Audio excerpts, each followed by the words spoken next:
নিশ্চিত ড্রয়ের পথে এগোচ্ছে গল টেস্ট। চতুর্থ দিন শেষে দ্বিতীয় ইনিংসে টাইগারদের লিড ১৮৭ রানের, হাতে আছে ৭ উইকেট। এর আগের প্রথম ইনিংসে নাইমের হাসানের ৫ উইকেট শিকারে ৪৮৫ রানে শেষ হয় শ্রীলঙ্কার প্রথম ইনিংস। গল টেস্টে এখন স্বস্তির নিঃশ্বাস ফেলতেই পারে বাংলাদেশ। দ্বিতীয় ইনিংসে টাইগারদের ব্যাটিং দেখে অন্তত তাই বলা যায়। তবে ব্যর্থতার ধারা ঠিকই অব্যাহত রেখেছেন বিজয়। টেস্ট স্পেশালিস্ট মুমিনুলও বড় করতে পারেননি ইনিংস। তবে পরের গল্পটা শুধুই বাংলাদেশের। এক প্রান্তে রক সলিড ছিলেন সাদমান ইসলাম। দেখে শুনে ব্যাটিং করে তুলে নিয়েছেন ক্যারিয়ারের ষষ্ঠ 50। সাদমান শান্তর ৬৮ রানের জুটি ভাঙে সাদমানের উইকেট দিয়েই।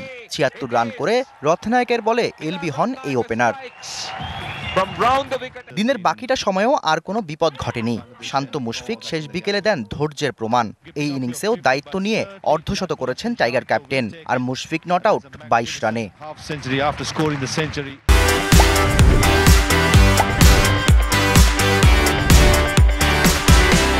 এর আগে দিনের শুরুটাও ছিল টাইগারদের দখলে। আগের দিনে ৪ উইকেট নিয়ে খেলতে নামা লঙ্কানরা দ্বিতীয় সেশনের মধ্যেই হারিয়েছে বাকি ৬ উইকেট। ধনঞ্জয়কে ফিরিয়ে শুরুটা করেন নাইম। লাঞ্চের আগে হাসান মাহমুদের বলে লিটনের দুর্দান্ত ক্যাচে ফেরেন কুশল মেন্ডিস। রথনায়ককে নিয়ে কামিন্দু মেন্ডিস ৮৪ রানের জুটি গড়ে চিন্তা বাড়িয়েছিলেন। তবে হাসান মাহমুদ আবারও ব্রেক থ্রু আনলে মোমেন্টাম নেয় বাংলাদেশ।